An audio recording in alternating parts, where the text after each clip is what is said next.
चलिए, आप सबका एक बार फिर से स्वागत है आज की क्लास में।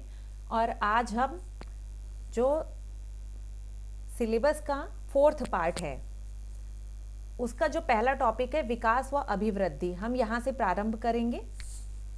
ये टॉपिक जो है, पहले इसको समझ लीजिए कि ये टॉपिक कहना क्या चाहता है, इसकी डिमांड क्या है।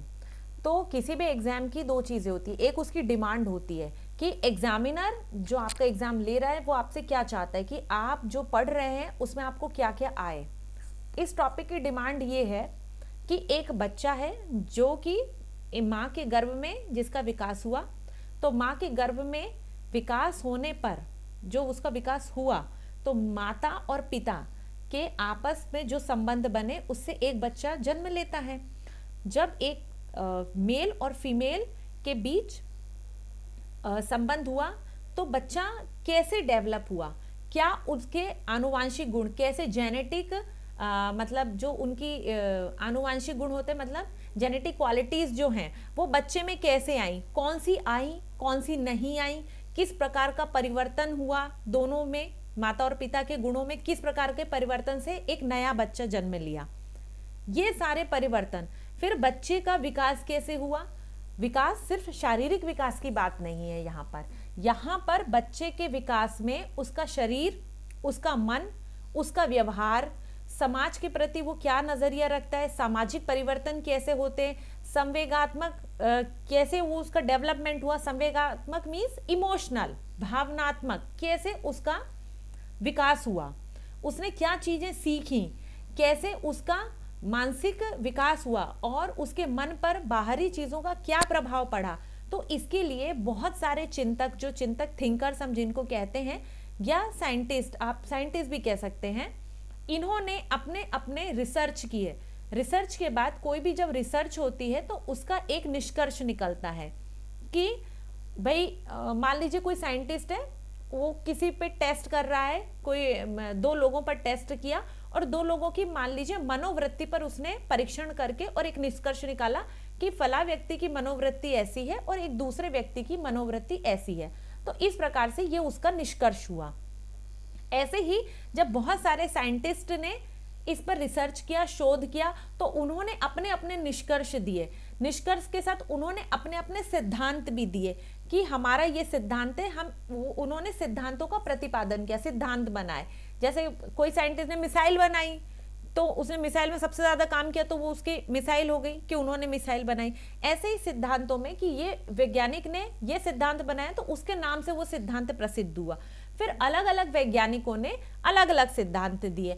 तो हम उन सिद्धांतों के परिप्रेक्ष्य में, मतलब ये जनरल पर्सपेक्टिव नहीं है जो हम अब पढ़ेंगे, ये जनरल पर्सपेक्टिव नहीं है, या आप इसको यूनिवर्सल ट्रूथ नहीं मानेंगे, क्योंकि हर व्यक्ति का अपना सिद्धांत होता है। मान लीजिए मैंने एक सिद्धांत दिया कि बच्चों का विकास जो है उनकी लंबाई के अनुसार होता है। मान लीजिए मैंने ऐसा सिद्धांत दिया कि बच्चों का विकास लंबाई के अनुसार होता है। अब मोनिका ने सिद्धांत दे दिया कि बच्चों का विकास उनके माता पिता की लंबाई के अनुसार होता है, सपोज दैट। और कीर्ति ने सिद्धांत दे दिया कि बच्चों का विकास सिर्फ माता पिता नहीं, उसके जितने पूर्वज हैं उन सब की लंबाई के अनुसार होता है।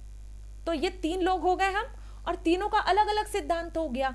तो यहाँ पर हम जो अब पढ़ेंगे वो एक जनरल पर्सपेक्टिव में नहीं पढ़ेंगे, सामान्य अभिधारणा या सामान्य सोच के बारे में बात नहीं है। यहाँ पर एक विशिष्ट व्यक्ति ने जो सिद्धांत दिया वो अपने सिद्धांत में क्या कह रहा है, हम इसका अध्ययन करेंगे। ठीक है, तो यहाँ पर आप हमेशा ध्यान रखिएगा कि एक ये जनरल पर्सपेक्टिव नहीं है, मतलब ये सभी पर लागू नहीं होगा। हर सिद्धांत अलग अलग लोगों पर लागू होंगे, और जो सिद्धांत जिस पर उन्होंने चूंकि अपना सिद्धांत दिया तो उसी के हिसाब से उदाहरण दिए, तो हो सकता है किसी और का सिद्धांत उसके सिद्धांत के विपरीत हो, तो दो लोगों के सिद्धांतों में अंतर भी हो सकता है। तो आपको घबराना नहीं कि अरे ये तो ये बोल रहा था और फिर ये दूसरे वाले ने तो ये कह दिया, तो अब किसका सही है। सबके सही है, यहां पर हम जितने पढ़ेंगे सबके सही हैं। जैसे मैंने कहा कि पृथ्वी गोल है और मोनिका ने कह दिया पृथ्वी चपटी है, और फिर किसी और ने कह दिया कि नहीं पृथ्वी चपटी नहीं, पृथ्वी तो अंडाकार है, और फिर किसी ने कह दिया कि नहीं न चपटी है, न अंडाकार है, न गोल है, पृथ्वी जो है त्रिभुज है। तो 4 लोग हैं, चारों की अलग अलग बातें, और हर कोई अपनी बात के लिए, अपने सिद्धांत के लिए साक्ष्य देता है, बताता है कि देखो मेरा सिद्धांत इसलिए सही है। तो यहाँ पर सभी लोग अपने अपने सिद्धांत की बात करेंगे, और आपको उसके नाम के हिसाब से, जो उसका नाम है, उसका जो सिद्धांत है, जब आप उसको पढ़ रहे हैं तो वो उसके लिए सही मान के चलना है। आपको उसमें अपना दिमाग नहीं लगाना है कि नहीं नहीं इसने ये कहा है तो उसने वो कहा है तो अब किसका सही है। यहाँ हम तर्क नहीं करेंगे, यहाँ जो उन्होंने कहा है वो हमें स्वीकार करना है, और स्वीकार करके और फिर उसके बाद में आगे बढ़ना है। तो ये सिद्धांत एज इट इज एग्जाम में पूछे गए हैं कई। जब आप आज पढ़ेंगे, मैं आज सारे टेस्ट पेपर और सारी आंसर शीट भी शेयर कर दूंगी। इस टॉपिक के पुराने जो क्वेश्चंस आए हैं, जो टेस्ट पेपर में भी हमने दिए हैं, PYQs में भी आप देखेंगे तो आपको पता चलेगा कि इस टॉपिक से कैसे क्वेश्चन आते हैं। तो एक बार आप अगर टॉपिक के क्वेश्चंस को भी देख लेंगे और या टेस्ट पेपर के क्वेश्चन को भी देख लेंगे, तो जब आप इसको पढ़ेंगे तो आपकी समझ जो है वो इससे कनेक्ट कर पाएगी कि हाँ ये क्वेश्चन ऐसा आता है और इसको ऐसा पढ़ना है। बाकी मैं अब आपको आगे इसके बारे में बताती हूँ। तो ये क्या है, आज का जो हम टॉपिक पढ़ रहे हैं ना, इसमें आपको पहले समझ से जाना है। यदि कोई क्वेरी है, कुछ नहीं बन रहा है, कोई चीज समझ में नहीं आ रही है, बेझिझक होकर पूछिएगा, ठीक है। हर शब्द का, इसमें थोड़े टिपिकल शब्द हैं, हिंदी शब्द के अलावा मैं अंग्रेजी शब्द भी बता दूंगी और हिंदी शब्द में उसका अलग मीनिंग भी बता दूंगी। यदि किसी शब्द का अर्थ आपको नहीं आ रहा है और आपको लगता है आप बाद में भूल जाएंगे, आप उसको नोट डाउन कर लीजिएगा प्लीज, ठीक है। तो हम विकास की बात करेंगे। विकास, सबसे पहले विकास क्या है? डेवलपमेंट, गर्भावस्था से लेकर जीवन पर्यंत होने वाले शारीरिक, मानसिक, संवेगात्मक, सामाजिक परिवर्तनों की श्रृंखला को व्यवहारिक दृष्टिकोण से विकास कहते हैं। ये एक बच्चे की बात कर रहा है कि वो जब गर्भ में था तब से लेके जीवन पर्यंत, आजीवन, वृद्ध होते तक उसके अंदर विकास होता रहेगा। वो शारीरिक विकास हो सकता है, मानसिक विकास हो सकता है, संवेगात्मक, संवेगात्मक मतलब इमोशनल, भावनात्मक जिसको आप भी कहते हैं, है ना। सामान्य भाषा में उसको भावनात्मक कहते हैं, पर यहाँ उसको संवेगात्मक कहते हैं। इमोशनल और सामाजिक परिवर्तन, सोशल चेंजेस की श्रृंखला होती है। विकास एक अलग नहीं होगा, विकास जो है क्रमबद्ध होगा, मतलब ये क्रमिक है, ये चेन है, कंटिन्यूअस चलेगा। जो आप कल थे वो आप आज नहीं है, जो आप आज है वो आप कल नहीं होंगे। डेली आपके शरीर में परिवर्तन आ रहे हैं। 10 साल पहले आपके बाल नहीं पके थे, आज आपके बाल पक गए हैं। हो सकता है किसी के आज नहीं पके हो तो 10 साल बाद पक जाए। तो ये सारी चीजें जो है विकास के अंतर्गत आएंगी, और यही व्यवहारिक दृष्टिकोण जो हम व्यवहारिक रूप में देखते हैं, इसी को विकास कहते हैं। अब आता है अभिवृद्धि। अभिवृद्धि क्या है? अभिवृद्धि का मतलब होता है एसेक्शन, यानी आप ऐसा समझिए, अभिवृद्धि का मतलब वृद्धि से, वृद्धि भी मान सकते हैं, लेकिन अभिवृद्धि को इस आशय में लेते हैं कि कोई चीज थी और उसमें और कोई चीज जुड़ गई और फिर उसका विकास हुआ, इससे प्रगति हुई, इसको कहते हैं अभिवृद्धि। इससे आशय है शारीरिक अंगों में होने वाली वृद्धि से है। मतलब हाथ तो था, हाथ है, छोटे बच्चे का हाथ है, फिर वो धीरे धीरे बड़ा हो रहा है, तो यही अभिवृद्धि है। भाई हमने कहा कोई चीज पहले से उसमें और जुड़ जुड़ के जो वो बड़ा होता जाता है, तो इसी को अभिवृद्धि कहते हैं। यह कहा जा सकता है कि वृद्धि मानव के शारीरिक आकृति में होने वाला एक मात्रात्मक परिवर्तन है। मात्रात्मक परिवर्तन मतलब जिसकी मात्रा को आप नाप सकें। मात्रात्मक परिवर्तन मतलब जिसको आप माप सके, वो मात्रात्मक परिवर्तन। जैसे एक बच्चा है, वो 2 किलो का पैदा हुआ, थोड़ा और बड़ा हुआ, उसकी वजन 20 किलो हो गया, तो अब आपको परिवर्तन समझ में आ रहा है कि बच्चा 20 किलो का हो गया है, तो मात्रात्मक परिवर्तन हुआ। जो एक दिशीय वह एक निश्चित समय तक होता रहता है।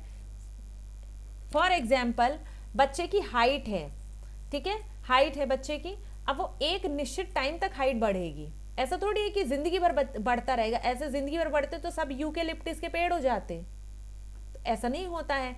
मानव के शरीर की एक हाइट बढ़ने की एक सीमा है कि इस एज तक 12 साल, 15 साल, 18 साल तक मानते हैं कि हाइट बढ़ती है, तो उस हाइट पर जाने के बाद फिर किसी की हाइट ही नहीं बढ़ती, उतनी ही हाइट रहेगी, है ना। तो एक दिशीय होगा, और एक निश्चित समय तक होगा। इसमें समय की भी सीमा है कि एक निश्चित टाइम तक ही उसका विकास होगा। यह संख्यात्मक और आनुपातिक परिवर्तन है। संख्या में आप माप सकते हैं, इसलिए उसको मात्रात्मक परिवर्तन कहा है। कि हाइट पहले बच्चे की मान लीजिए 3 फुट थी और उसके बाद में उसकी हाइट जो आखिरी में हम हाइट मापेंगे, मान लीजिए उसकी हाइट 5 फुट या 6 फुट हो गई है, 6 फीट की हाइट हो गई है। तो ये क्या है, एक संख्यात्मक परिवर्तन है जिसको आप माप सकते हैं।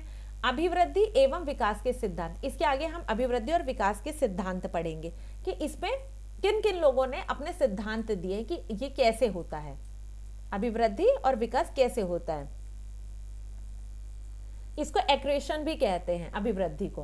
विकास के सिद्धांत, विकास दरअसल एक निरंतर चलने वाली प्रक्रिया है। मैंने बताया विकास जो है वो आज भी होगा, कल भी होगा, परसों होगा। 2 टाइप का विकास होगा। विकास को मतलब एक जनरल में समझिए विकास कैसा, पहले एक धनात्मक विकास होगा। जब बच्चा छोटा है तो उसके अंदर धनात्मक विकास होगा। क्या वो बड़ा होगा, उसकी हाइट बढ़ेगी, उसका शरीर बढ़ेगा, उसकी स्फूर्ति बढ़ेगी, सब बढ़ेगा, ठीक है। एक उम्र के बाद 40-50 साल की उम्र के बाद जो है वो विकास कैसा हो जाएगा, वो नकारात्मक विकास हो जाएगा, माइनस में विकास होगा। क्यों, शरीर शिथिल होगा। जरूरी नहीं है कि वो जो व्यक्ति, उसका वजन कम हो सकता है ना, वो झुक जाएगा, उसकी कमर झुक जाएगी और उसका शरीर में जो है कई बीमारियां हो सकती है, कोई विकृति हो सकती है। तो विकास तो हुआ, लेकिन कौन सा, नकारात्मक विकास हुआ, माइनस में हुआ। ये क्या है, प्लस में हुआ, जब बच्चा छोटा है और उससे बड़े होने तक, ठीक है। अब विकास के सिद्धांत हम इनके हिसाब से पढ़ते हैं कि किसने क्या सिद्धांत दिया। तो विकास एक निश्चित दिशा में होता है। और कुप्पुस्वामी के अनुसार, अब ये कुप्पुस्वामी देखिए क्या कहते हैं। कुप्पुस्वामी के अनुसार विकास जो है सिफेलोकोडल यानी सिर पदाभिमुख और प्रॉक्सिमोडिस्टल यानी समीप दूराभिमुख होता है, ठीक है।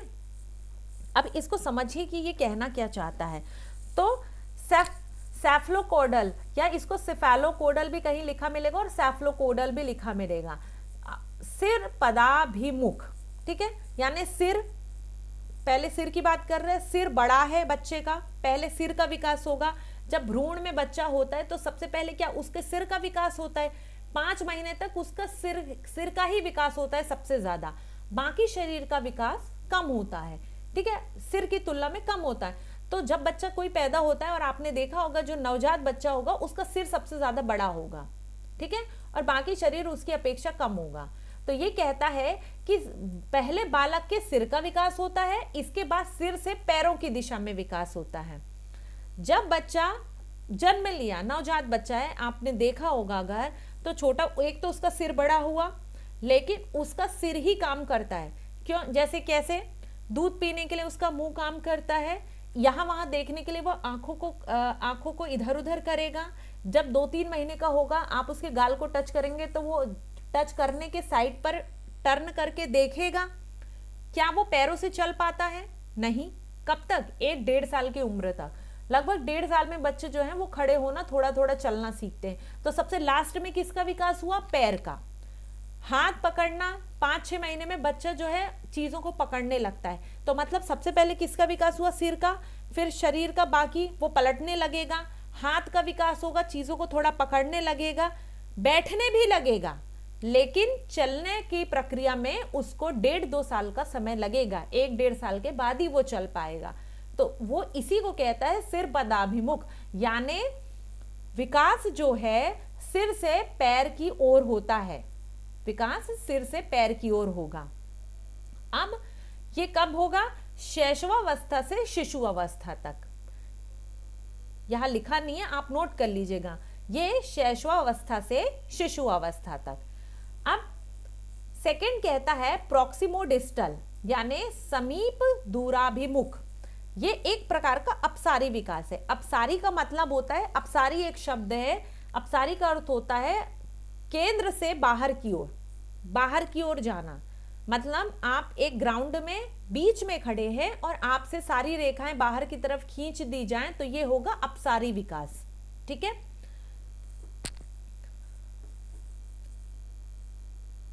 तो इसके तहत जो बालक है, इसमें सर्वप्रथम केंद्रीय भाग, यानी ये कहता है कि जो विकास की दिशा है, पहले आप समझ लो, विकास की दिशा ये कहता है कि केंद्र से बाहर की ओर है। तो ये केंद्र किसको मानता है? ये केंद्र मानता है शरीर के धड़ को। यानी अभी पहले वाले में हमने सिर को माना था, सबसे पहले सिर में विकास होगा, बाद में बाकी जगह। ये कहता है कि नहीं, ये जो धड़ है, धड़ जो है धड़ केंद्र है, ये सिर्फ धड़ की बात कर रहा है। देखो ये सिर की बात नहीं कर रहा है, इसमें ध्यान देना। सिर की बात ऊपर कर दी है इसने, अब यहाँ पे ये धड़ की बात कर रहा है कि शरीर का जो निचला भाग है इसकी बात कर रहा है। निचले भाग में वो कहता है कि सबसे पहले जो विकास होगा वो कहाँ होगा? रीढ़ की हड्डी में होगा। रीढ़ की हड्डी से फिर बाकी पूरे शरीर का विकास होगा। मतलब विकास रीढ़ की हड्डी से प्रारंभ होकर बाकी जगह जाएगा, उसका ये कहना है।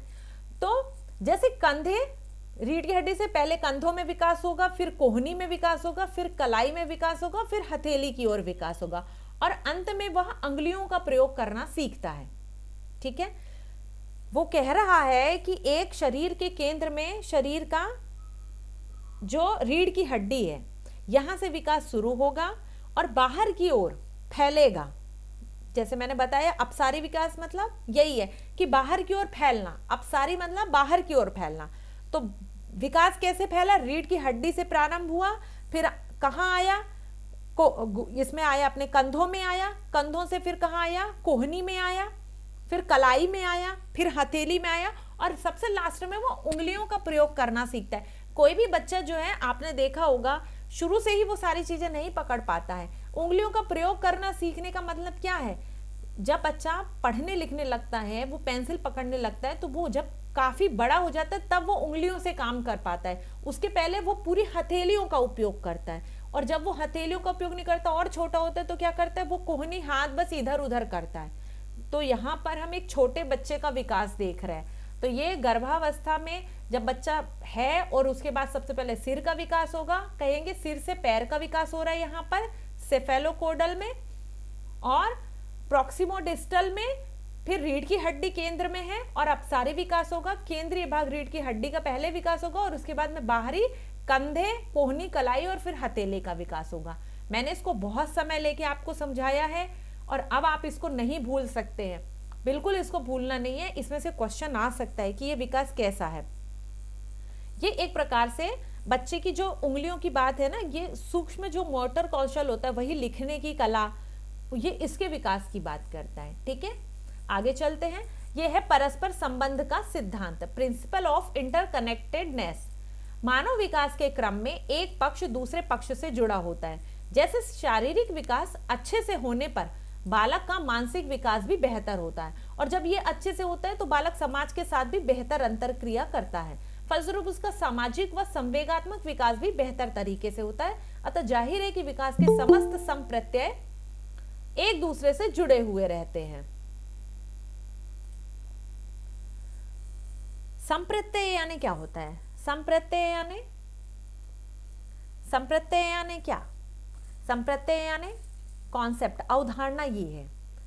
ठीक है, ऐसे बड़े बड़े शब्द आएंगे ना तो डरना नहीं है कि यार इसका मतलब क्या है, कि क्यों, इसलिए हम पढ़ा रहे हैं, एक एक चीज का अर्थ हम बता दे रहे हैं कि ये कॉन्सेप्ट है, अवधारणा, सोच है ना। ये संप्रत्यय का अर्थ ये होता है। अब इसको समझिए, ये क्या कहना चाह रहा है। ये इसका क्या अर्थ ये है कि एक बच्चा, मान लीजिए कोई बच्चा दिव्यांग पैदा हुआ, ठीक है, मान लीजिए उसके पास आंख नहीं है। अब वो बच्चा संसार में आया, अब उसका शारीरिक विकास तो हो रहा है, लेकिन अब उसकी आंखें नहीं है, तो क्या वो एक सामान्य बच्चे की तुलना में उतना अच्छा विकास कर पाएगा? नहीं, उसको चीजें दिखाई नहीं देंगी। दूसरा एक बच्चा है जिसको चीजें अच्छे से दिखाई दे रही हैं, ठीक है, तो वो उसका शारीरिक विकास स्वाभाविक रूप से एक सामान्य रूप से हो रहा है। और जिस बच्चे को दिखाई नहीं दे रहा है, वो बच्चे के अंदर, उसके जीवन में एक कमी है कि वो देख नहीं पा रहा है चीजों को, वो रंग नहीं देख पा रहा है, उसके आंख के सामने लाल, पीला, हरा, वो अलग अलग उनको पहचान नहीं पा रहा है। उसके लिए सब एक जैसा, सब चीज काली है, क्योंकि उसको कोई कलर का आभास ही नहीं, उसको रंग दिख नहीं रहे हैं। तो एक सामान्य बच्चे की तुलना में उसका मानसिक विकास उतना बेहतर नहीं होगा। ठीक है, मानसिक, अच्छा इसमें देखो मैं फिर वही बात कह रही हूँ, ये आप ये जो पढ़ा रहे हैं ना, ये ना ये मैं कह रही हूँ ना ये सामान्य रूप से है, ये उन्होंने जो सिद्धांत दिए हैं वो हैं। ठीक है, तो इसको पढ़ते समय एकदम इन्वॉल्व नहीं हो जाने कि अरे ये कैसे, ये तो गलत बात है, ना ना, वो उसने कहा है, इसलिए हम मान के चलने कि भैया इन्होंने सिद्धांत दिया और ये ऐसी बात कह रहे हैं, उनने अपने प्रेक्षण से या अपने एक्सपेरिमेंट में ये सारी चीजें पाई, इससे उन्होंने ये सब बातें कही हैं। ठीक है, तो कि कोई बच्चा, उसका मानसिक विकास एक सामान्य बच्चे का और एक जो बच्चा जिसके आंखें नहीं दी है भगवान ने, वो नहीं देख पा रहा है, उसके विकास में अंतर हो जाएगा। तो जब ये बच्चा, एक जो सामान्य बच्चा है वो क्या करेगा, जब वो समाज में जाएगा तो अन्य बच्चों के साथ खेल कूद कर सकता है, गार्डन में खेल सकता है, यहाँ वहां भाग सकता है। जिस बच्चे को दिखाई नहीं दे रहा है वो ये सब चीजें उतने अच्छे तरीके से एक सामान्य बच्चों की भांति नहीं कर पाएगा। तो समाज में, और संवेगात्मक क्या हुआ, इमोशनल फीलिंग्स है ना, तो ये वो कहीं ना कहीं उसके मन पर इसका प्रभाव पड़ेगा और उसका ये विकास जो है वो बेहतर नहीं हो पाएगा।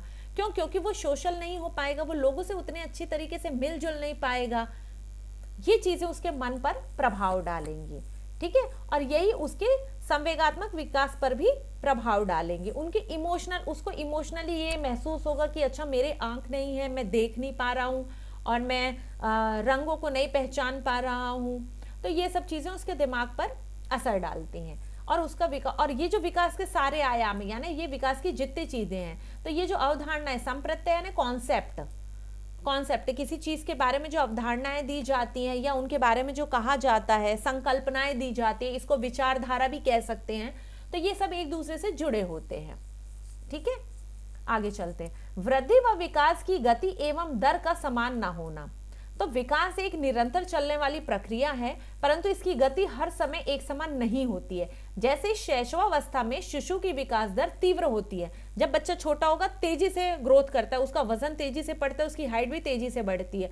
जबकि बाल्यावस्था में विकास की दर थोड़ी मंद हो जाती है। फिर जैसे जैसे बच्चा बड़ा होता है तो वो फिर ठीक ठाक बढ़ता है, मतलब उतना ज्यादा नहीं बढ़ेगा। लेकिन किशोरावस्था में वो पुनः तीव्र हो जाती है। जब बच्चा किशोरावस्था में प्रवेश करता है तो उसमें जो विकास की गति है वो फिर से तेज हो जाती है, क्योंकि उसमें क्या होते हैं, द्वितीय लैंगिक लक्षण डेवलप होने लगते हैं। अब आपको पढ़ते समय यही ध्यान रखना है कि ये क्यों होता है। क्यों? क्योंकि हमने पढ़ा था प्रथम लैंगिक लक्षण और द्वितीय लैंगिक लक्षण, तो द्वितीय लैंगिक लक्षण किशोरावस्था में डेवलप होते हैं, तो उसी के कारण ये जो उसकी विकास की प्रक्रिया है ये तीव्र हो जाती है, क्योंकि उसकी बॉडी में बहुत सारे हार्मोन्स रिलीज होने लगते हैं। अब निरंतर विकास का सिद्धांत, तो प्रिंसिपल ऑफ कंटिन्यूअस डेवलपमेंट, विकास निरंतर चलने वाली वह प्रक्रिया है जो गर्भावस्था से मृत्यु पर्यंत तक जारी रहती है। विकास क्रम का सिद्धांत, सीक्वेंस प्रिंसिपल ऑफ डेवलपमेंट, इस सिद्धांत के अनुसार यह स्पष्ट है कि विकास का एक निश्चित क्रम होता है। जैसे बालक के क्रमिक विकास के अंतर्गत हम यह देखते हैं कि बालक पहले घुटनों के बल चलता है, फिर पंजों के बल, और इसके बाद वह दौड़ना और कूदना सीखता है। तो बालक का विकास भी क्रमिक होगा, हर चीज एक क्रम से डेवलप होगी। ऐसा नहीं होता ना कि बच्चा जैसे ही जन्म हुआ वैसा ही बच्चा दौड़ने लगा, ऐसा तो होता ही नहीं है। तो वो पहले धीरे धीरे पलटेगा, फिर घुटनों के बल चलना सीखेगा, फिर पंजों के बल, और उसके बाद में वो दौड़ेगा, फिर कूदना सीखेगा। ये सारी चीजें क्रम से होंगी। इसी प्रकार भाषा के विकास के दौरान बालक पहले सुनता है, फिर बोलता है, इसके बाद पढ़ता है और फिर लिखता है। इसको याद कर लो स्टार लगा के, इसमें से क्वेश्चन पूछा जा सकता है। बच्चा सबसे पहले सुनेगा, वो 1-1.5 साल तक तो सुनता ही है, 2 साल तक, फिर वो बोलता है धीरे धीरे, 1-1, 2-2 अक्षर जोड़ जोड़ के, 1-1, 2-2 शब्द नहीं, सॉरी, अक्षर जोड़ जोड़ के बोलता है, मम्मा पापा इतना ही बोलेगा। फिर उसके बाद में वो पढ़ना सीखता है और सबसे आखिरी में वो फिर लिखना सीखता है। आंगनवाड़ी केंद्र में बच्चे आते हैं या आपके बच्चे प्राइमरी स्कूल में जाते हैं, सॉरी प्राइमरी में नहीं, किंडरगार्टन में जाते हैं, आपने देखा होगा सबसे पहले मैम पोयम बोलना सिखाती है। तो बच्चा कुछ नहीं सीखेगा, वो सिर्फ आ, अनार का और गिनती, ये सारी चीजें बोलना सीखता है और मतलब पढ़ना सीखेगा। वो भी उसको याद होंगी, रटी टाइप की होंगी, पुस्तक से देख के वो पढ़ नहीं पाएगा। अपन कोशिश करते हैं बुक से पढ़ाने की, फिर वो पढ़ता है और आखिरी में फिर वो लिखना सीखता है। विकास के एकीकरण का सिद्धांत, विकास के एकीकरण का सिद्धांत क्या है? इसके अनुसार बालक पहले अपने संपूर्ण अंगों का प्रयोग करता है, इसके बाद अंगों के छोटे छोटे भागों का प्रयोग करता है। जैसे बालक प्रारंभ में अपने हाथों का एक साथ प्रयोग करता है, फिर उसके बाद में उंगलियों की सहायता से वस्तु को पकड़ता है और बाद में वह हाथ व उंगलियों को एक साथ प्रयोग में लाता है। ठीक है, यह है विकास के एकीकरण का सिद्धांत कि एक बार में ही वो हाथ और उंगलियां नहीं चलाने लगता जन्म से, धीरे धीरे इससे वो अलग अलग स्टेज पे बच्चा जो है पकड़ना सीखता है। विकास लंबवत न होकर चक्राकार या वर्तुलाकार होता है। Development is circular rather than vertical, यानी इस सिद्धांत के अनुसार ये सिद्धांत कहता है कि यदि बालक की लंबाई बढ़ रही है तो निश्चित ही उसकी चौड़ाई में भी वृद्धि होगी। ठीक है, मतलब विकास का रूप वर्तुलाकार होगा। समझिए बात को, कहना ये चाहता है कि मान लीजिए कोई बच्चा जन्म लिया, अब बच्चा बढ़ रहा है, धीरे धीरे बच्चे की हाइट बढ़ रही है, तो ऐसा थोड़ी होता है कि बच्चा जितना दुबला पतला था उसी अनुपात में वही दुबला पतला होते हुए सीधे सीधे बड़ा होता जा रहा है। ऐसा नहीं होता, बच्चा थोड़ा मोटा भी होता है और फिर बड़ा होता है। मतलब सिर्फ लंबाई नहीं बढ़ती है, शरीर की चौड़ाई में भी विकास होता है। वही ये सिद्धांत कह रहा है कि सिर्फ लंबवत विकास नहीं होगा, वर्टिकल नहीं होगा, चक्राकार होगा या वर्तुलाकार होगा। मतलब ओवरऑल गोलाई भी बढ़ेगी, सिर्फ लंबाई नहीं बढ़ेगी, गोलाई में भी बच्चा बढ़ेगा। ठीक है, समान प्रतिमान का सिद्धांत, प्रिंसिपल ऑफ कॉमन पैटर्न। इस सिद्धांत के अनुसार मानव का जन्म चाहे भारत में हुआ हो या अन्य किसी देश में, उसकी शारीरिक और मानसिक भाषा एवं संवेगात्मक विकास का प्रतिमान, संवेगात्मक मतलब इमोशनल विकास का जो प्रतिमान है, प्रतिमान मतलब सिद्धांत मान लीजिए या मॉडल मान लीजिए, है ना, ये है। तो मानव के ही स्वरूप में होगा और इसी तरह बालक का विकास उम्र के अनुरूप परिलक्षित होता रहेगा। फॉर एग्जाम्पल, भारत में बच्चा हुआ है ना, तो वो मानव है। मतलब मानव के बच्चे चाहे भारत में हो और चाहे अमेरिका में हो, चाहे जर्मनी में हो, चाहे यूके में हो, कहीं भी है, जो बच्चा जन्म लेगा वो कहीं पर भी हो, उसका विकास उसी प्रकार से होगा जैसे मानव का विकास होता है। ठीक है, ऐसा नहीं होगा कि भारत में जन्म लिया है तो मानव है और किसी दूसरे देश में जन्म लिया है तो वो मानव नहीं है या मानव की तरह उसका विकास नहीं होगा, उसका विकास भी मानव की तरह ही होगा। ये सब जगह ये लागू होगा, ऐसा इसका कहना है। हरलॉक एक चिंतक रहे, उनके मतानुसार प्रत्येक जीव चाहे वह इंसान हो या पशु, उसकी विकास उसकी जाति के स्वरूप में ही होता है। इसका मतलब ये कहना चाहते हैं कि यदि मनुष्य का बच्चा है, इंसानों का बच्चा है, तो वह इंसान की तरह ही उसकी प्रगति विकास होगा, मतलब उसकी हेल्थ हाइट बढ़ेगी या जो भी उसके अंदर शारीरिक विकास होंगे। और जो यदि किसी पशु का बच्चा है तो उसके ही जाति के अनुसार, मतलब वो जिस उसका है, मतलब कि जिस कुल का है, चाहे मान लीजिए कोई पक्षी है तो मान लीजिए बगुला है तो बगुला का बच्चा बगुला के जैसे ही होगा, उसी के हिसाब से बढ़ेगा। और मान लीजिए कोई छिपकली का बच्चा है तो छिपकली के हिसाब से बढ़ेगा, कोई शेर का बच्चा है तो शेर के हिसाब से बढ़ेगा। ठीक है, तो हर बच्चा वो जिस जाति में पैदा हुआ है, पशु है या इंसान है, ठीक है, शेर है या बिल्ली है या मानव है, ऐसा नहीं होगा कि मानव का बच्चा पैदा हुआ और वो शेर हो जाएगा, शेर की तरह विकास होगा, ऐसा नहीं होगा। तो हर किसी के लिए हरलॉक ने ये बात बोली थी, तो हरलॉक का नाम याद रख लो कि हर किसी के लिए हरलॉक ने बोला कि चाहे वो इंसान हो या पशु हो, उसका विकास उसकी जाति के अनुरूप होगा। ठीक है, ऐसे याद कर लो हरलॉक को। सामान्य से विशिष्ट क्रियाओं का सिद्धांत, theory of general to specific action. इस सिद्धांत के अनुसार बालक पहले कुछ सामान्य क्रियाएं करना सीखता है और फिर धीरे धीरे विशिष्ट क्रियाएं भी करना सीख लेता है। ये क्या कहना चाहता है? इसके कहने का तात्पर्य ये है कि बच्चा पहले सामान्य क्रियाएं करता है। सामान्य क्रियाएं करने का अर्थ क्या है कि बच्चा पहले पुस्तक पलट लेगा, किताब के पन्ने पलट सकता है, चीजें फाड़ सकता है, ये एक सामान्य चीज है। ठीक है, लेकिन धीरे धीरे वो विशिष्ट क्रियाएं भी सीख सकता है। जैसे उसको कंप्यूटर चलाना सिखाएंगे, वो कंप्यूटर चला सकता है, ये एक विशिष्ट क्रिया है, ये सामान्य क्रिया नहीं है। ठीक है, आप उसको मोबाइल दे देंगे, वो मोबाइल चलाना सीख जाएगा, ये विशिष्ट क्रिया है। ठीक है, अब आज के परिप्रेक्ष्य में तो मोबाइल चलाना सामान्य क्रिया में आ जाएगा, लेकिन बच्चे के लिए ये विशिष्ट क्रियाएं होंगी। ठीक है, तो ये है सामान्य से विशिष्ट क्रियाओं का सिद्धांत। अब व्यक्तिगत विभिन्नता का सिद्धांत, थ्योरी ऑफ इंडिविजुअल डिफरेंस। एक ही आयु के दो बालक तथा बालिकाओं के विकास के स्वरूप, जैसे शारीरिक, मानसिक, भाषाई विकास, संवेगात्मक व सामाजिक विकास में एक दूसरे से भिन्नता पाई जाती है, इसे ही व्यक्तिगत विभिन्नता का सिद्धांत कहा जाता है। इसके अनुसार प्रत्येक व्यक्ति दूसरे व्यक्ति से रुचि, क्षमता, विचार, व्यवहार आदि गुणों में भिन्न होता है। फॉर एग्जाम्पल, एक लड़की 5 साल की है जिसका जन्म भारत में हुआ, और भारत के ही अंदर मैं बताती हूँ, चलो विदेश की बात नहीं करते हैं। एक लड़की 5 साल, 2 लड़कियां हैं, दोनों 5 साल की उनकी एज है। एक का जन्म हुआ है पंजाब में, एक पंजाब की है, ठीक है, और एक है तमिलनाडु में, ठीक है, ये 2 हैं और दोनों गर्ल्स हैं 5 ईयर्स की। अब जो पंजाब में है 5 साल की बच्ची, ये पंजाबी भाषा बोलेगी, और जो तमिलनाडु में है वो तमिल बोलेगी, 5 साल की है। इनके यहाँ का व्यंजन क्या होगा? छोले। इनका क्या है भाई? इडली, सांभर, डोसा, ये सारी चीजें। इसका क्लाइमेट अलग है, इसका क्लाइमेट अलग है, जलवायु अलग है। इसके यहाँ खेती को प्राथमिकता है, यहाँ पढ़ाई और मछुआरे लोग ज्यादा हैं, तो मान लीजिए इनके यहाँ इसको प्राथमिकता है, मांसाहार को, मछली ज्यादा खाएंगे, इनके भोजन में मछली शामिल होगी। तो ये क्या है? इनके बेसिक डिफरेंस हैं। तो वैसे ही कि किसी भी आयु वर्ग के यदि 2 बच्चों का हम विकास के स्वरूप में देखेंगे, तो शारीरिक विकास में, उसके मानसिक विकास में, उसके भाषाई विकास में, उसके फीलिंग्स में, उसके इमोशंस में, उसके सोशल बिहेवियर में, ये सभी में भिन्नता पाई जाएगी, और इसे ही हम व्यक्तिगत विभिन्नता का सिद्धांत कहते हैं। इसके अनुसार ही प्रत्येक व्यक्ति दूसरे व्यक्ति से रुचि, क्षमता, विचार, व्यवहार आदि गुणों में भिन्न होता है।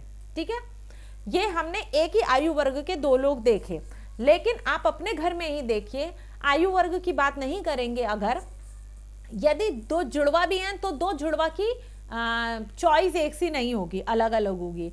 आप ही घर में अगर 2, 3, 4, 5 भाई बहन हैं, तो हर भाई बहन का अलग डिफरेंस है। किसी को कोई सब्जी पसंद होगी, किसी को कोई सब्जी पसंद होगी, जबकि दोनों के माता पिता एक ही हैं, दोनों का रहन सहन एक ही है, दोनों का परिवार एक ही है, दोनों एक ही घर में पले बड़े उसी माहौल में, तब भी बेसिक डिफरेंस इतना आता है बहुत सारी चीजों को लेके, चाहे रंगों की पसंद हो, शरीर का विकास हो, पढ़ने में हो, कोई बच्चा ज्यादा पढ़ेगा, कोई कम पढ़ेगा। तो ये क्या होता है?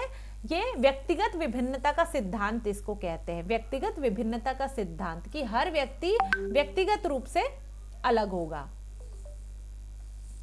अब आता है विकास, वातावरण व वंशानुक्रम की अंतरक्रिया का सिद्धांत, theory of interaction between development, environment and heredity. बालक की वृद्धि व विकास में वातावरण एवं वंशानुक्रम की अंतरक्रिया का सीधा प्रभाव पड़ता है, अर्थात विकास वातावरण एवं वंशानुक्रम का गुणनफल है, ना कि योगफल है। ठीक है, ये एक बहुत गहरी और अच्छी बात है, इसको समझिए। ये क्या कहना चाहता है कि कोई भी विकास, ये पिछली बार इससे एज इट इज क्वेश्चन आया था, एज इट इज क्वेश्चन आया था, इस लाइन से, इस सिद्धांत से प्रश्न आया था पिछली बार। एक बच्चे के वृद्धि और विकास में उसके वातावरण और वंशानुक्रम की अंतःक्रिया का सीधा प्रभाव पड़ता है। कैसे? अब समझिए इसको। ऐसे देश जहां पर बहुत ज्यादा ठंड होती है, अब यूरोपियन कंट्रीज की बात करते हैं, या भारत में ही समझाती हूँ, भारत में समझाएंगे तो शायद जल्दी समझ में आएगा। चलो, हम एक बच्चा जम्मू कश्मीर का है, ठीक है, और एक बच्चा हम ले लेते हैं केरल का है, ठीक है, एक बच्चा केरल का है और एक बच्चा जम्मू कश्मीर का है, या तमिलनाडु केरल, हाँ पास पास है, ठीक है, और एक बच्चा जम्मू कश्मीर का है। अब जम्मू कश्मीर के बच्चे, जम्मू कश्मीर के लोग कैसे होते हैं? गोरे, उनकी नाक लंबी होगी, सुंदर होंगे, ठीक है, इस टाइप के होंगे। और ना, ऐसा मैं नहीं कह रही हूँ कि बाकी जगह लोग नहीं होते, लेकिन मैं एक कंपेयर बता रही हूँ आपको इसको समझाने के लिए, ठीक है। तो बालक की वृद्धि और उसका विकास में उसका वातावरण, तो कश्मीर में क्या है? नेचुरल चीजें हैं, ठीक है, नेचुरली रिच है भाई, पहाड़ हैं, नदियां हैं, झीलें हैं, वहां का वातावरण वैसा है। वहां का वंशानुक्रम क्या है? वहां के लोग जो हैं वो सुंदर होते हैं, है ना, उनकी कार्य करने की क्षमता अलग होती है, ठीक है, ज्यादा उनका रंग फेयर होता है, वो गोरे होते हैं, ठीक है। अंतरक्रिया, तो क्या होता है कि जैसे उसके पेरेंट्स हुए, जैसे उसके पेरेंट्स थे भाई, और उनसे जो गुण बच्चे को मिले, ठीक है, और उसके अलावा क्या हुआ, उसको जो वातावरण मिला, तो इसके योगफल से बच्चा नहीं होगा, इसके गुणनफल से बच्चा होगा।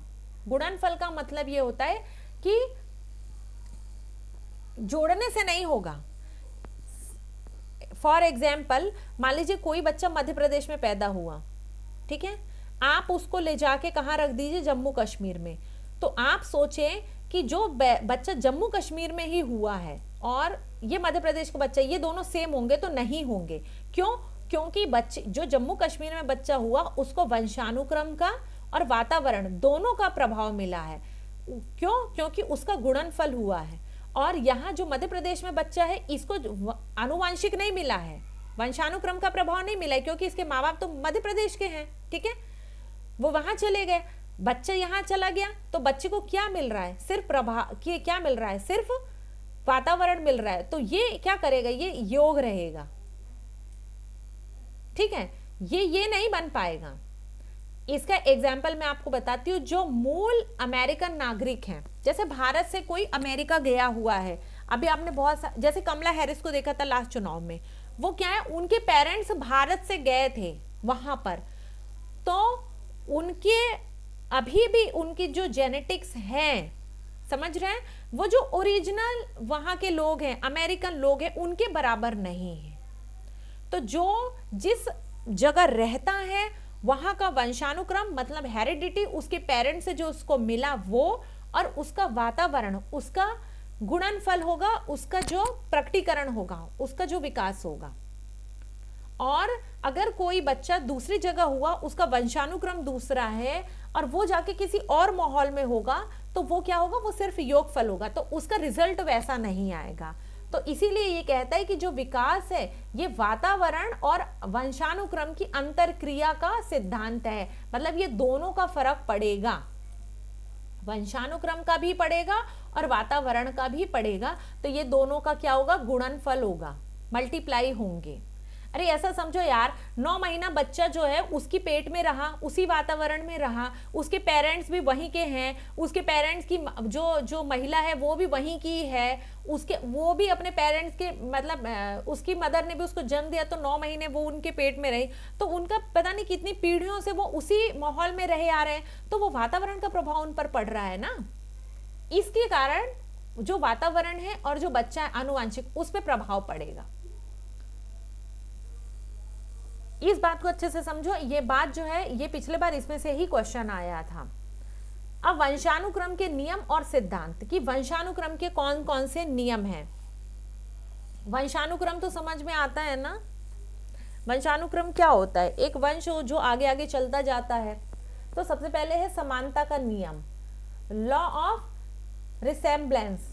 सृष्टि का नियम है कि एक मानव मानव को तथा पशु पशु को जन्म देता है, अर्थात समान जीव को जन्म देता है। इस नियम के अनुसार जैसे माता पिता होते वैसे ही उसकी संतान होती है। बुद्धिमान माता पिता के बच्चे बुद्धिमान और मंद बुद्धि माता पिता के बच्चे मंद बुद्धि होते हैं। जैसे आदमियों की संतान आदमी ही होती है, ना कि पशु, और आम के पौधे से आम ही प्राप्त होते हैं। ठीक है, ये उन्होंने सिद्धांत दिया कि यदि कोई मनुष्य है तो वो मनुष्य के बच्चे को ही जन्म देगा। ऐसा थोड़ी है कि कोई मनुष्य है तो गाय के बच्चे को जन्म दे देगा, ये तो संभव नहीं है, है ना। और ऐसा नहीं होता है कि आम का पौधा तो लगा है लेकिन उसमें अमरूद आने लगे। अब देखो, इस पे तर्क नहीं करना है कि वो तो आजकल ग्राफ्टिंग हो रही है और सब कुछ होता है, तो पौधों में तो एक ही पौधे में 3-3 फल लग रहे हैं। नो, मैंने पहले ही बताया है कि इन सिद्धांतों में अपनी अकल नहीं लगानी है। नो तर्क, नो कमेंट। ये सारे सिद्धांत जैसे उन्होंने दिए हमें बस वैसे ही पढ़ने हैं। तो इनका सिद्धांत सीधा कहता है कि यदि मनुष्य है तो मनुष्य उसका बच्चा मनुष्य होगा, यदि पशु है तो उसका बच्चा पशु होगा, बस। ठीक है। अब विभिन्नता का सिद्धांत, लॉ ऑफ वेरिएशन। इस नियम के अनुसार बालक अपने माता पिता के बिल्कुल समान न होकर उनसे बुद्धि, रंग और स्वभाव में कुछ भिन्न होता है। देखो, विभिन्नता का नियम ये कहता है कि सिर्फ कोई माता पिता हैं, चूंकि 2 लोगों के जीन से एक बच्चा बन रहा है, 2 लोगों के मिलने से एक बच्चा बन रहा है, तो एक ही व्यक्ति के सारे गुण उसमें आ नहीं सकते, तो दोनों का मिक्सचर आता है तो एक अलग बच्चा बनता है। समझ गए? तो वो बिल्कुल अलग होगा। बस इतनी सी बात है इस सिद्धांत में। इसी को विभिन्नता का सिद्धांत कहा है कि बालक अपने माता पिता के बिल्कुल समान नहीं होगा, उसकी बुद्धि, रंग, स्वभाव में कुछ अंतर होगा। कुछ गुण पापा के होंगे, कुछ गुण मम्मी के होंगे और कुछ गुण पुराने पूर्वजों के भी होंगे। ऐसा भी होता है, कुछ पूर्वजों के गुण भी होते हैं। अब थर्ड है प्रत्यागमन परावर्तन का नियम, लॉ ऑफ रिग्रेशन। इस नियम के अनुसार बालक में अपने माता पिता के ठीक विपरीत गुण पाए जाते हैं। इस नियम के हिसाब से बहुत प्रतिभाशाली माता पिता के बच्चों में मंद बुद्धि होने की प्रवृत्ति तथा मंद बुद्धि माता पिता के बच्चों में प्रतिभाशाली होने की प्रवृत्ति ही प्रत्यागमन है। जैसे फॉर एग्जाम्पल काले माता पिता की गोरी संतान का होना और बुद्धिमान माता पिता के मंद बुद्धि संतान का होना।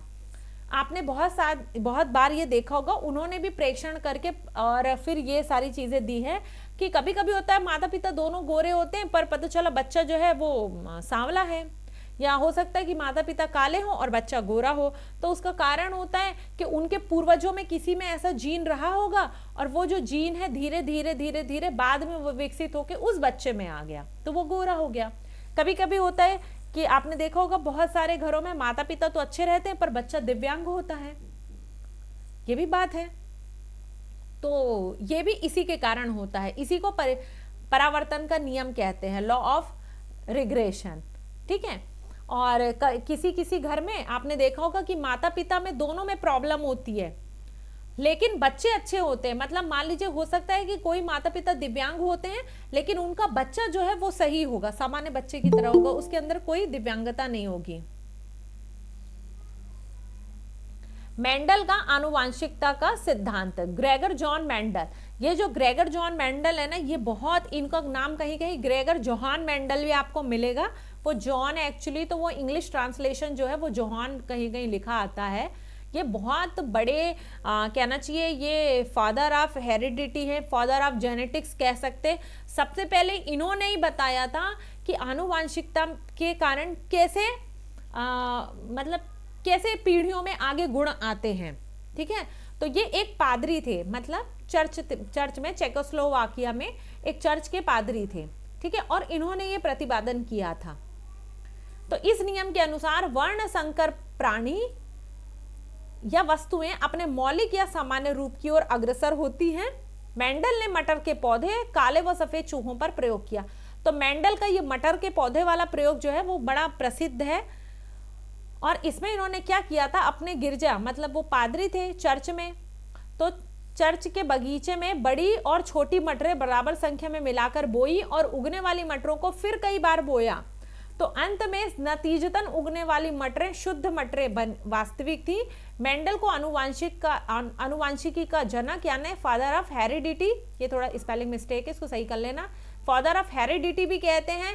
मेंडल ने इस नियम के 2 उपनियम भी बताए थे। इसको फादर ऑफ जेनेटिक्स भी कहते हैं मेंडल को।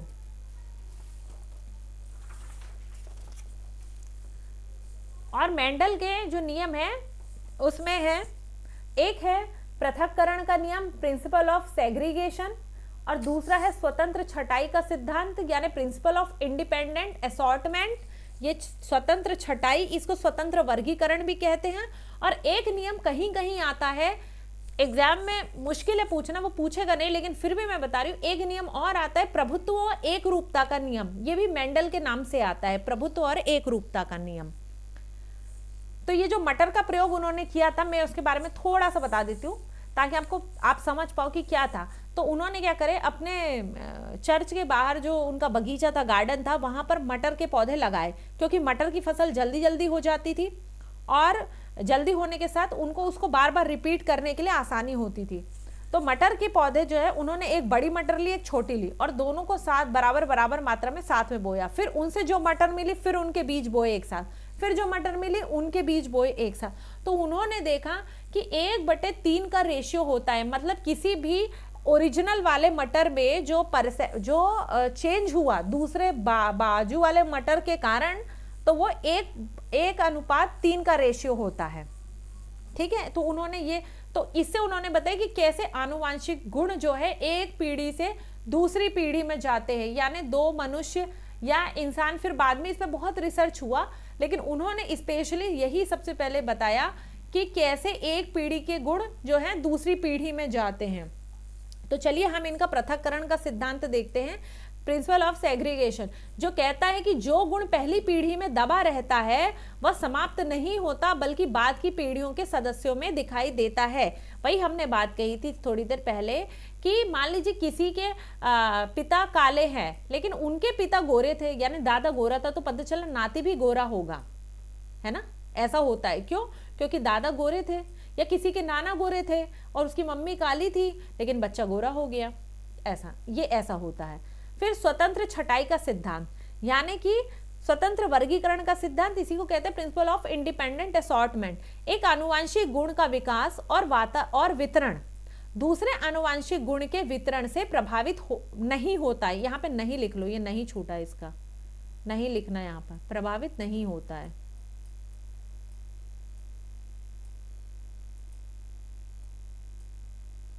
और स्वतंत्र होता है, ठीक है। एक गुण दूसरे आनुवांशिक गुण से प्रभावित नहीं होता, स्वतंत्र होता है। अर्थात मान लीजिए कोई जो जीन्स हैं वो हर किसी का एक का अपना अपना गुण है, तो ये एक दूसरे को प्रभावित नहीं करते हैं, ये अपने अपने स्वतंत्र होते हैं। मान लीजिए एक है वो गोरा भी है लंबा भी है, तो ऐसा थोड़ी है कि ये नियम है कि जो गोरा होगा वो लंबा नहीं होगा, ऐसा नहीं होगा, या जो काला है वो ठीना होगा, ऐसा भी नहीं होगा। तो हर किसी के जो अलग अलग जीन्स है वो अलग अलग स्वतंत्र रूप से अपना काम करते हैं और दूसरे को प्रभावित नहीं करते हैं। अब आता है गाल्टन का जीव सांख्यिकी सिद्धांत, बायोमेट्रिक थ्योरी। इस सिद्धांत के अनुसार बालक में गुणों का हस्तांतरण केवल माता पिता से ना होकर पूर्वजों से भी होता है। वही जो हमने ऊपर बात कही, तो इन्होंने भी वही बात कही और इन्होंने एग्जाम्पल दे दिया कि जैसे मंद बुद्धि माता पिता के बालक का प्रतिभाशाली होना, यहाँ पर गुण उस बालक के किन्हीं पूर्वजों से आया हुआ हो सकता है, ठीक है। डार्विन का विकासवादी सिद्धांत, डार्विन थ्योरी ऑफ एवोल्यूशनरी। इस सिद्धांत के अनुसार इन्होंने अपने आप को निरंतर बदलती परिस्थितियों के अनुसार परिवर्तित करने पर बल दिया, अर्थात योग्यतम की उत्तरजीविता। देखो डार्विन जो है वो बड़े महान हुए और डार्विन की जो बुक थी the origin of the species bye means of natural selection, यानी योग्यतम जीव ही जीवित रहता है, ऐसा इन्होंने कहा था, और वही अपने वंश को आगे बढ़ाता है और प्रकृति योग्यतम जीवों का चयन करती है। इस बात को ऐसे समझिए, इनका कहना था कि जो इसको इंग्लिश में कहते हैं सर्वाइवल ऑफ द फिटेस्ट, ठीक है। अर्थात कि प्रकृति में जितने जीव उत्पन्न होते हैं उनमें प्रकृति जो है सबसे योग्यतम जीवों को ही चयन करती है और जो योग्यतम नहीं होते हैं उन सबका क्षय हो जाता है, ठीक है, और वही लोग अपने वंश को आगे बढ़ाते हैं। डार्विन का विकासवादी सिद्धांत काफी पहले आया था 1859 समथिंग में, और उस समय में इन्होंने ये बात कही थी, तब ना ही इतनी जनसंख्या थी और ना ही मतलब अभी तो बहुत डेवलप हो गया, पहले इतना नहीं था। उस समय में इन्होंने ये बात कही थी, क्योंकि तब ना ही इतने सुख सुविधा के संसाधन थे, स्वास्थ्य सुविधाओं के संसाधन थे, लोगों की संख्या कम थी, महामारियां होती थी, ज्यादातर लोग प्रकृति पर निर्भर करते थे। तब इन्होंने ये सिद्धांत दिया कि प्रकृति केवल योग्यतम जीवों का चयन करती है और जो योग्य नहीं होता वो जीवित नहीं रह पाता है। तो इन्होंने जीव के संदर्भ में सिर्फ मनुष्यों की बात नहीं करी थी, इन्होंने जीव के संबंध में सभी की बात करी थी, ओवरऑल की बात करी थी। यहाँ पे जीव का अर्थ केवल मनुष्य नहीं है, ये सबके लिए था। अब आते हैं लैमार्क का अर्जित उपार्जित गुणों का संचरण का सिद्धांत। ये इंपॉर्टेंट है, मुझे लगता है इस बार इसमें से क्वेश्चन पूछ सकता है, और ये डार्विन की बुक का नाम याद रख लेना, the origin of the species. तो लैमार्क कहता है कि इस सिद्धांत के अनुसार माता पिता द्वारा अपने जीवन काल में अर्जित किए जाने वाले गुण उसकी संतान को प्राप्त होते हैं, क्योंकि इन गुणों का प्रभाव जनन द्रव्य पर होता है, ठीक है। और विकासवादी लैमार्क ने लिखा है कि व्यक्तियों द्वारा अपने जीवन में जो कुछ भी अर्जित किया जाता है वह उनके द्वारा उत्पन्न किए जाने वाले व्यक्तियों को संचारित किया जाता है। इसका अर्थ यह है कि माता पिता अपने जीवन काल में जो चीजें अर्जित करते हैं ना, वो उससे उनकी संतान को प्राप्त होता है। क्यों? क्योंकि जनन मतलब जेनेटिक्स, कुल मिला के ये समझो कि माता पिता की सेक्सुअल एक्टिविटी से एक बच्चा जन्म ले रहा है। अब माता पिता ने जितना डेवलपमेंट किया है वो बच्चे को उसी उनके जीन्स में ही वो थोड़ा थोड़ा परिवर्तित होकर वो बच्चे को भी वो मिलता जाता है, और एक मतलब माता पिता से वो बच्चे को भी मिलेगा।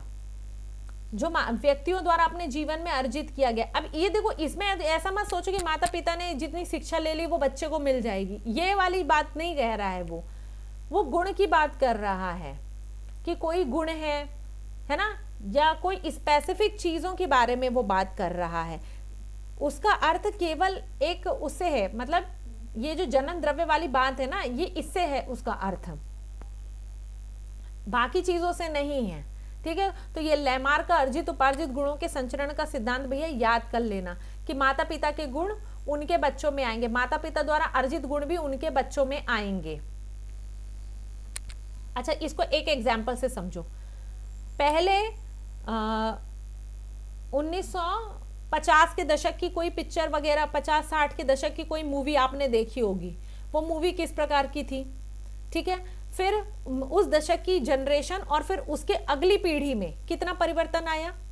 फिर आप अपने दादा दादी को देखिए और आप अपनी जनरेशन में आगे जो बच्चे आए हैं उनको देखिए, आपको खुद ही अंतर परिवर्तन समझ में आएगा। तो एक पीढ़ी से दूसरी पीढ़ी में गुण गए, फिर दूसरी पीढ़ी से तीसरी में गए, तीसरे से चौथी में गए, और आज के बच्चे तो बस ये मान लीजिए कि वो 2-3 महीने के होते और मोबाइल चलाने लगते हैं। तो इतनी फास्ट पीढ़ी हो गई है। तो यही है, संचरित गुण ऐसे ही जा रहे हैं एक पीढ़ी से दूसरी पीढ़ी में। अब आते हैं बीज कोशों जनन द्रव्य की निरंतरता का सिद्धांत अथवा सेल विज्ञान, principle of continuity of germ plasm. इस सिद्धांत के प्रतिपादक बीजमैन, देखो इनका नाम ही है बीजमैन, ठीक है। और इन्होंने किसकी बात करी? बीज कोश की बात करी। अब ये कौन से याद है, इसमें कौन सा रॉकेट साइंस है याद करने में, ये वैसे ही याद हो जाएगा। तो इनका कथन है कि बीज कोशों का कार्य केवल उत्पादक कोशों का निर्माण करना है। जो बीज कोश बालक को अपने माता पिता से मिलता है उसे वह अगली पीढ़ी को हस्तांतरित कर देता है। इस प्रकार बीज कोश पीढ़ी दर पीढ़ी चलता रहता है, ठीक है।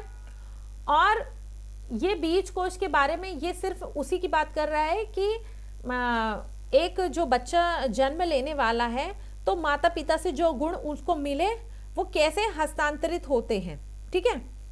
तो इसने बोला, यहां पर बोल रहा था कि ये हस्तांतरित होते हैं, और ये कहता है कि ये हस्तांतरित नहीं होते हैं। ये कैसे? देखो ये बता रहा है कि बीजमैन ने बोला कि जो उपार्जित गुण होते वो असंचरण का सिद्धांत इसने दिया है कि वो संचरित नहीं होते। बीजमैन ने बोला है कि ये संचरित नहीं होंगे उपार्जित गुण। यहां क्या बोल रहा था वो कि ये होंगे। लैमार्क बोलता है कि गुण संचरित होंगे और बीजमैन बोलता है कि संचरित नहीं होंगे, ठीक है। तो कैसे? उसके अनुसार अर्जित गुणों का बालक में संचरण नहीं होता है। इस सिद्धांत की पुष्टि हेतु बीजमैन ने क्या किया? चूहों की पूंछ काट दी और प्रयोग किया, परंतु पीढ़ी में कोई भी पूंछ विहीन चूहा पैदा नहीं हुआ। उसने एक चूहों की पूंछ काट दी और सोचा कि अब जो चूहे होंगे उनकी पूंछ नहीं होगी, लेकिन जो हुए उन सब की पूंछ थी। तो जैसे एक माँ को किसी ब्यूटी पार्लर की मदद से अपने बालों को घुंघराला करवा लेती है, ठीक है, ये समझो, ये अच्छे से समझ में आएगा। एक माँ है, ब्यूटी पार्लर गई और अपने बालों को उसने घुंघराला करवा लिया, तो वह अपने बालों का घुंघरालापन वंशक्रम विरासत के रूप में अपनी बेटी को नहीं दे सकती है। क्यों? क्योंकि उसने अपने शारीरिक रूप से ये परिवर्तन किया है, ठीक है। और ध्यातव्य रहे कि बीजमैन ने माना है कि प्रत्येक मानव में 2 प्रकार के कोश होते, एक दैहिक कोश यानी जर्म सेल जिसमें शारीरिक संरचना का निर्माण होता है, और उत्पादक कोश सोमैटिक सेल्स। यह बीज कोश पर निर्भर करता है जो कि माता पिता से प्राप्त होते हैं, यही वंश परंपरा पर आधारित होता है, ठीक है। यानी उसका अर्थ यह है कि जो माता पिता की जो जेनेटिक चीजें हैं वही मिलेंगी। अगर कोई बाल छोटा कर रहा है, कोई बाल बड़ा कर रहा है, या कितना ही मेकअप लगा रहा है, या और भी कोई चीजें कर रहा है, उससे बच्चे के अंदर कोई फर्क नहीं पड़ेगा। अब आते हैं सृजनशील बालक पर। सृजनशील और रचनात्मकता ये 2 बड़ी अलग चीजें और वृहद चीजें हैं, ठीक है। ये टॉपिक थोड़ा ज्यादा बड़ा है सृजनशीलता वाला।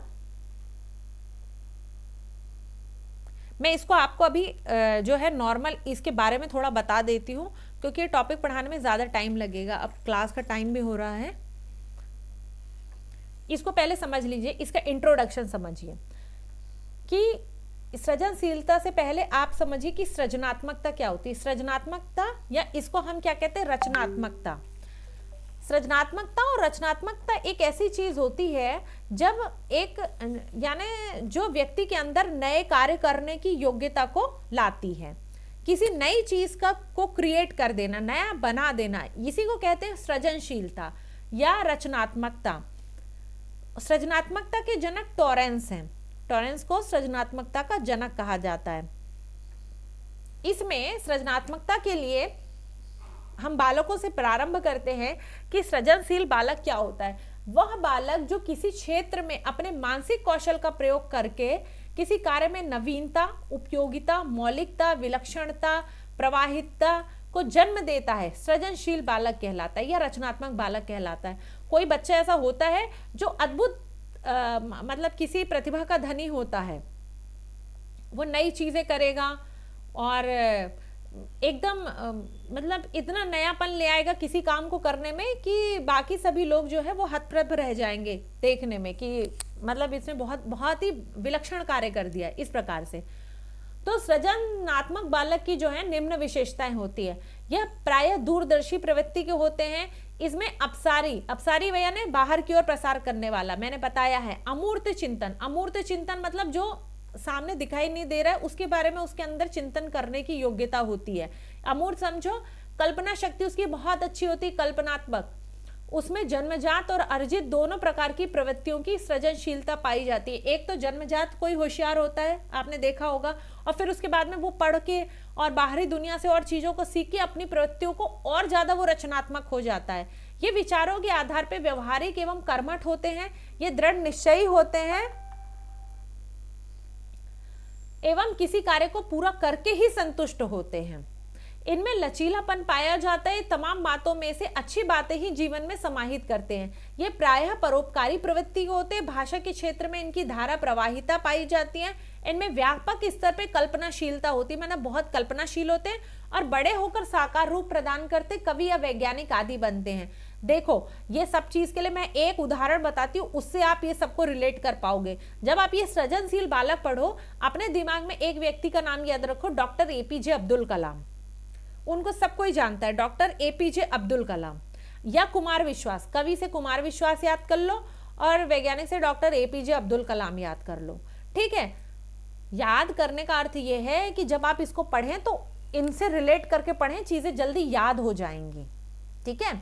अब बाकर मेहंदी जो है ये हिंदी भाषा में परीक्षण निर्मित किया के अनुसार सृजनात्मकता के प्रमुख तत्व निम्न है। बाकर मेहंदी ने सृजनात्मकता के ये 3 तत्व बताए, मौलिकता, प्रवाहितता और लचीलापन। ठीक है। हॉलमैन के अनुसार सृजनात्मकता के महत्वपूर्ण तत्व निम्न है। तो हॉलमैन ने क्या क्या बताया? विलक्षणता, विस्मय, नवीनता, अद्भुत अथवा अनोखा चिंतन, ये 4 चीजें बताई हॉलमैन ने। विलक्षणता यानी क्या होता है? जो दूसरे के कार्य से व्यक्ति को अलग करे, यानी वो ऐसा काम करे जो कोई और नहीं कर रहा हो। ठीक है। फिर विस्मय, ऐसा किसी ऐसे क्षेत्र में अद्भुत हो कि सबका ध्यान आकर्षित कर ले, जिसे हर कोई जानना चाहे। Suppose that for example Amitabh Bachchan जिस प्रकार से एंकरिंग करते हैं, अमिताभ बच्चन की जो एक्टिंग रही तो वो अद्भुत है, आज सब कोई उनसे आकर्षित होता है। नवीनता, इसका आशय है कि किसी कार्य अथवा उत्पाद में नवीनता लाना, नयापन का समावेश करना। ठीक है। मान लीजिए कोई जैसे कंप्यूटर के क्षेत्र में देखिए या मोबाइल के क्षेत्र में देखिए, तो नहीं, कंप्यूटर और मोबाइल से भी अलग मैं एक चीज बताती हूँ। सबसे पहले क्या होता था कि लोग सिनेमा हॉल में मूवी देखने जाते थे, फिर टीवी लगवाई घर पे देखते थे। ठीक है। बड़े बड़े होम थिएटर भी बनवाए। अब आजकल न टीवी ना सिनेमा हॉल, नेटफ्लिक्स में देख लो, अमेजॉन प्राइम में देख लो, लोग सब उसी में ही देख रहे हैं। तो रोज एक पे एक प्रति नवीन चीजें बनती जा रही हैं और लोग उस पे आकर्षित हो रहे हैं, है ना, क्योंकि उनको नयापन मिल रहा है। तो ये है वो नवीनता। फिर अद्भुत अनोखा चिंतन, कोई अमेजिंग या यूनिक थिंकिंग या सोचने का एकदम अलग अंदाज, अद्भुत चिंतन द्वारा समस्या का समाधान प्रस्तुत करना। इसका उदाहरण बताती हूँ, अद्भुत और अनोखा चिंतन। पानी जैसी चीज जो हर जगह उपलब्ध है, आज बॉटल में भर के लोग बेच रहे हैं, फैक्ट्रियां चला रहे हैं, ये अनोखा चिंतन ही तो है। जब उसने सोचा होगा कि पानी को बॉटल में बेचूंगा, तो उसने ये भी तो सोचा होगा कि ये खरीदेगा कौन, क्योंकि पानी तो हर जगह है। और आज ये सोचिए कि कौन नहीं खरीद रहा है, हर व्यक्ति बॉटल वाला ही पानी खरीद रहा है। तो ये एक नया चिंतन था जब ये चीज प्रारंभ हुई। सृजनात्मकता का विकास बाल्यकाल से शुरू होता है और लगभग 30 वर्ष की अवस्था पर यह अपने चरम पर होता है। ठीक है, गिलफोर्ड ने सृजनात्मकता के 4 तत्व बताए। गिलफोर्ड जो है ये सृजनात्मकता के इन्होंने ये 4 तत्व बताए हैं, जो ये लिखे हुए हैं कि दूसरे के विचारों में परिवर्तन करने की योग्यता, यानी ऐसी सृजनात्मकता होनी चाहिए कि दूसरे के कोई विचार उसमें हम परिवर्तन कर दें।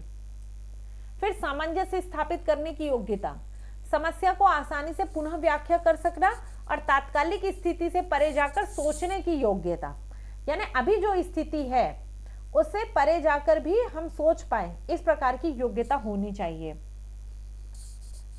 सृजनात्मकता के कुछ स्तर बताए गए हैं। एक है तैयारी, एक है उद्भवन, फिर है प्रदीपन और सत्यापन। तो इसको ऐसे ही याद कर लेना, इसमें कुछ नहीं है। और रचनात्मक सोच को सुनो, एक चीज और मैं बताना भूल गई, ये जो गिलफोर्ड है ना, इसने ये सृजनात्मकता या रचनात्मक सोच को जो है वो अपसारी सोच माना है। हम मान ही रहे हैं कि रचनात्मक सोच अपसारी सोच होती है, मतलब अंदर से बाहर की ओर फैलती है। ठीक है, AI टेलर के अनुसार अभिव्यक्ति का स्तर, उत्पादक स्तर, खोज या छानबीन का स्तर, नवाचार का स्तर और उदयात्मक स्तर। देखो सृजनात्मकता के स्तर ये 4 हैं, लेकिन AI टेलर ने ये 5 स्तर बताए हैं। 1, 2, 3, 4 और ये 5, ये टेलर के स्तर हैं। ठीक है, भारत में सृजनात्मकता को मापने हेतु बी के पास ही इंदौर, भैया इनका नाम याद कर लेना, ये आ सकता है, इंदौर द्वारा सृजनात्मक परीक्षण का निर्माण किया गया था। कलकत्ता के A राय चौधरी द्वारा भारत में प्रथम सृजनात्मकता मापन परीक्षण किया गया था। M.K. रैना ने टॉरेंसन परीक्षण, यही जो सृजनात्मकता के जनक है ना टॉरेंस, उन्हीं के नाम पर इन्होंने टॉरेंसन परीक्षण को भारतीय भाषा में तैयार किया। सबसे पहले टॉरेंस ने जो है परीक्षण बनाया था, तो वही टॉरेंसन के परीक्षण को इन्होंने भारतीय भाषा में बनाया और राजस्थान में इसका परीक्षण किया। ठीक है, टॉरेंस जो है शिक्षित तथा अशिक्षित दोनों वर्गों के लिए इन्होंने शाब्दिक और अशाब्दिक परीक्षण का निर्माण किया था, जिसमें निरंतरता, मौलिकता और नवीनता को मापा। 4 वर्ष से लेकर वयस्क व्यक्ति पर इसके प्रयोग किया जा सकता है। टॉरेंस की सृजनात्मक परीक्षण को TTCT, Torrance test of creative thinking भी कहा जाता है। इसको याद कर लेना फुल फॉर्म लगा के और स्टार बना के। ठीक है, सृजनात्मक परीक्षण के निम्न प्रकार हैं। चित्र पूर्ति परीक्षण, देखो टॉरेंस ने बहुत सारे परीक्षण के प्रकार बताए, उनमें से ये सबसे ज्यादा महत्वपूर्ण है चित्र पूर्ति परीक्षण, कि चित्रों के माध्यम से परीक्षण करना कि किसके अंदर कितनी सृजनात्मकता है। फिर उत्पादक उन्नयन परीक्षण, इसमें वो क्या करते हैं कि कोई उत्पाद उन्होंने दिया और फिर बच्चों से या जिनका भी वो टेस्ट ले रहे हैं तो उनसे कहा कि अब इसमें और क्या अच्छा हो सकता है, तो वो बताएंगे और क्या क्या अच्छा हो सकता है। कि मान लीजिए ये खिलौना है तो ये खिलौने को और अच्छा कैसे बनाया जा सकता है, या खेल खेलने की और कोई विधि इससे अच्छी कैसे हो सकती है। इस प्रकार से ये टेस्ट होते हैं। एक होता है व्रत परीक्षण। व्रत परीक्षण में बहुत सारे सर्किल दे दिए जाते हैं और फिर उसमें सर्किल में कलर ड्रॉ करते हैं, तो उसे पता चलता है कि किसने कैसे सर्किल में कलर ड्रॉ कैसा किया है, वो होता है व्रत परीक्षण। और एक होता है टीन के डब्बे का परीक्षण। तो इसमें क्या है, बच्चों को जो है वो पहले वो ईंट से परीक्षण करते थे, फिर ईंट को हटा के उन्होंने टीन के डब्बे का परीक्षण किया कि ये टीन के डब्बे कैसे उनको जमा सकते हैं और उसमें क्या नयापन ला सकते हैं, कौन कितना क्रिएटिव हो सकता है। ये क्रिएटिविटी का टेस्ट था ओवरऑल। ठीक है, इसी टेस्ट को मिनीसोटा परीक्षण भी कहते हैं। मिनीसोटा परीक्षण, इस टेस्ट को मिनीसोटा परीक्षण भी कहा जाता है, मिनीसोटा टेस्ट भी कहते हैं। ठीक है, अब ये जो है बालक का मानसिक विकास, यहां से हम पढ़ेंगे कल। यहाँ तक आपके सारे टेस्ट हो गए हैं। ये जो टेस्ट है क्रिएटिविटी वाले सारे टेस्ट जो हैं ये मैंने समझा दिए हैं, और यहाँ से हम बालक का ये जो मानसिक विकास है इसको हम कल पढ़ेंगे, कल की क्लास में। या अगर वो क्लास कल नहीं होगी तो वो क्लास आपकी होगी फिर मंडे को होगी। कल मोस्ट प्रोबेबली पोषण वाले टॉपिक का पार्ट ए आप पूरा अच्छे से पढ़ के आइएगा। उसकी मैराथन क्लास विथ रिवीजन, कल हर चीज क्लियर हो जाएगी। जो चीजें जिनको नहीं आ रही थी वो सारी कल की मैराथन क्लास में हम कंप्लीट करेंगे, है ना। तो आप लोग प्लीज जिसको क्लास अटेंड करनी है वो कर सकते हैं।